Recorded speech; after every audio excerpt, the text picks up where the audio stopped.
Hello friends, this video on biomolecules part 14 is brought to you by examfear.com. No more fear from exam.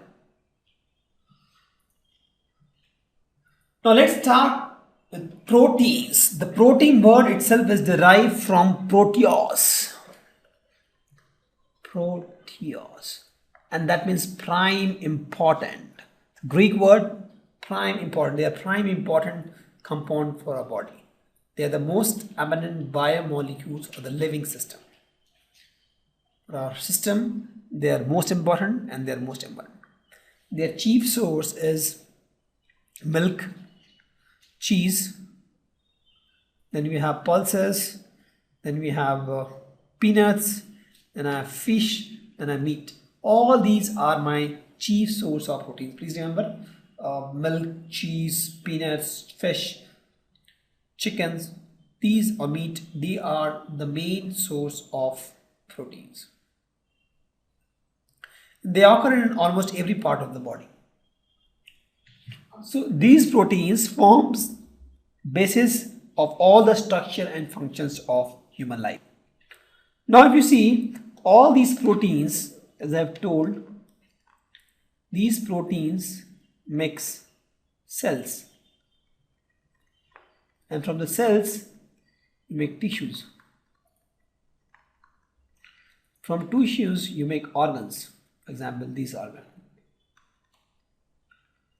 And from organs, you make full body. Or life, you can say. Correct?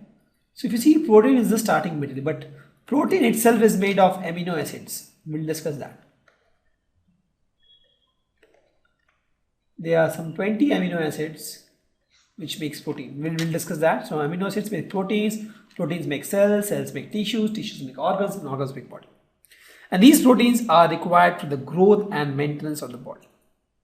They are very, very critical. Correct? So protein derived from the word proteos is prime important. They are important and they are the source of proteins. They occur in every part of the body. You take lungs, you take heart, you take brain, you take eyes, you have protein everywhere, and they are required for the growth and maintenance of the body.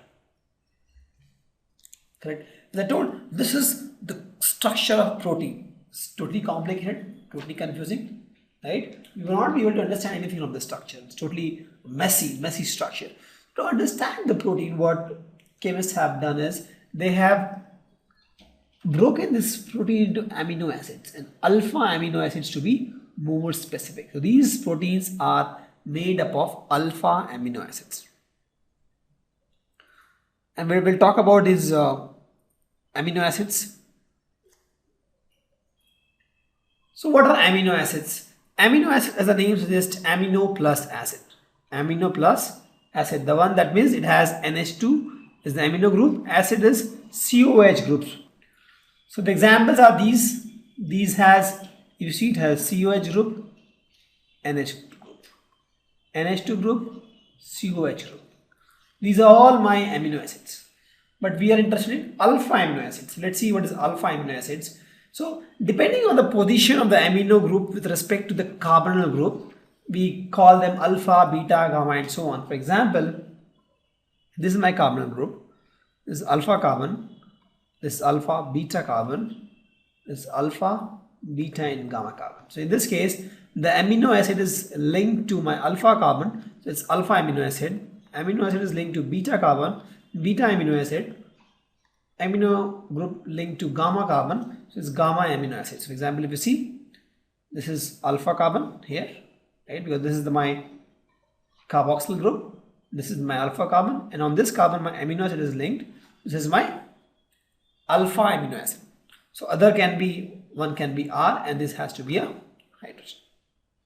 So this is the general formula of amino acid where I have C carbon, one COH group, one NH2 group and there is a one R and this R will change to give different kind of amino acid and then it has to be in hydrogen. And when it is an aqueous medium, what happens is this NH2, since basic it accepts H plus and COH minus COH actually is being acidic, it gives H plus. So this becomes CO minus and this H plus comes here. This ammonia lower pair attracts this H plus. So this becomes NH3 plus and this becomes CO minus. So both are acceptable structure for amino acid. This is called Zwitter ion. Actually, we'll discuss this later. So both are acceptable structure. So it is amino acid. Alpha amino acid is, you have alpha carbon here. In this alpha carbon you have an amino group and you have a carboxyl group, one R and one H. Correct? This is my alpha amino acids. And the naming of this, if you see, they have a tribal name. The name generally reflects the property of that compound or its source. For example, if you see glycine, it is named glycine. Why? Because it is sweet taste. Glycose means sweet taste. Greek.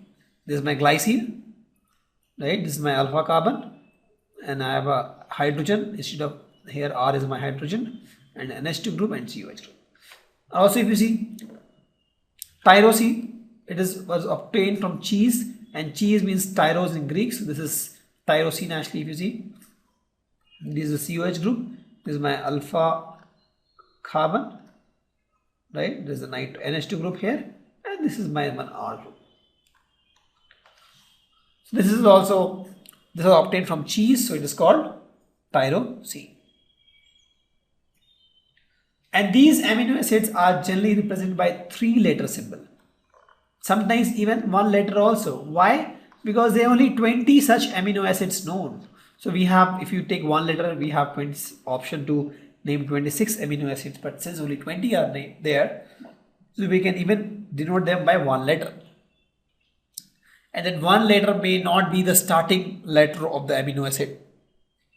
We'll go through all the 20 amino acids. So these are 20 amino acids we'll go through. You see, this is alanine, 3 letter is ALA and 1 letter is A. Example, if you see, this is a glutamic acid, 3 letter is GLU, but 1 letter is E. Why E? Because G is already used by glycine.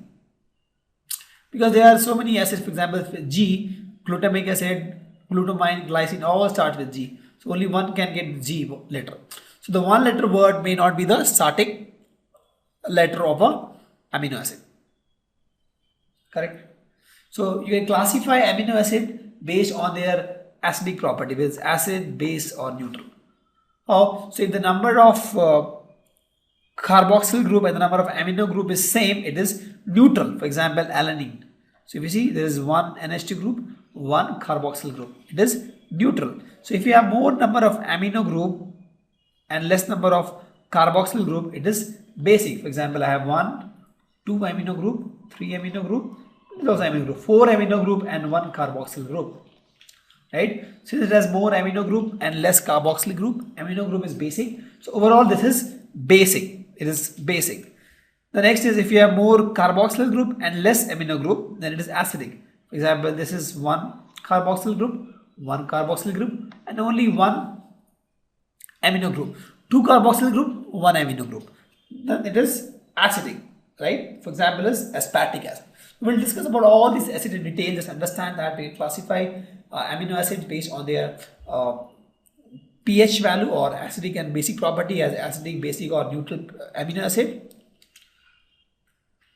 We can also classify amino acids as essential and non-essential amino acids. The one which can be synthesized by the body will be non-essential, and the one which cannot be synthesized by our body and it has to be obtained from the diet are called essential amino acids. So we'll discuss about both essential and non-essential amino acids.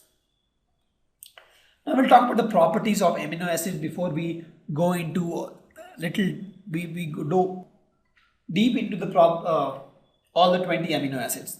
So if we talk about the properties of amino acid, they are usually colorless, crystalline solids. For example, if you see, this is how amino acid looks like.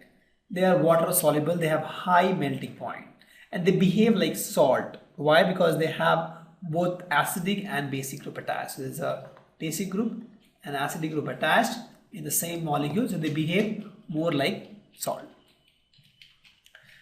Now we'll talk about important concept called zwitterion. So what happens is, if you take a amino acid, this is my amino acid, this is my carbon, alpha carbon, this is the NH2 group attached, there is R, there is H, and there is a COH group. Correct? So this amino acid, when you put in the aqueous medium, this is the aqueous medium, water. So what happens is, this carboxyl group, since it is acidic, it will lose H plus. And this ammonia acid that has lone pair, it will accept this H plus. What will form is this guy, NH3 plus and CO minus. Correct? So this is zwitterion. So overall this is neutral. Overall this is neutral because it has positive and negative charge, but it has, CO has a negative charge, NH3 has a positive charge. Right? So this is, in this zwitterionic form, the amino acid shows amphoteric behavior because they act both as acid and base. This is zwitterion concept in the aqueous medium. Please note this happens only in aqueous medium. That's why we have this water here. Now we'll talk about the optical activity of amino acid. See, except glycine, all other naturally occurring alpha amino acids are optically active. Why? Because if you see, this is my amino acid, alpha amino acid. So this has COH, R, NH2, all different group attached. H, all are different. So all are optically active except glycine. Why? See, glycine, if you see, there are two hydrogen attached. So there is no possibility of optical activity. For example, but if you see alanine, this is CH3, this is H. So if you flip it, this becomes H and CH3. So this is optically active. But in this case, glycine, there is no scope of optical activity. So glycine is the only alpha amino acid where optical activity is not seen, but other optical activity is seen, and they are seen in D and L form. Right? And most of the natural occurring is in the L form. L means what? L means left. That is, NH2 will be on the left side. This is L. This is L. This is R. This is D form and this is L form. This is most popular. Correct? So please note, all the amino acid except glycine shows optical activity. They have D and L form, and most of them shows L form, and L means NH2 will be on the left hand side. Thank you. Visit examfear.com to watch more videos, attempt free online tests, get free study materials, find tutors and mentors, and much more. Thanks once again.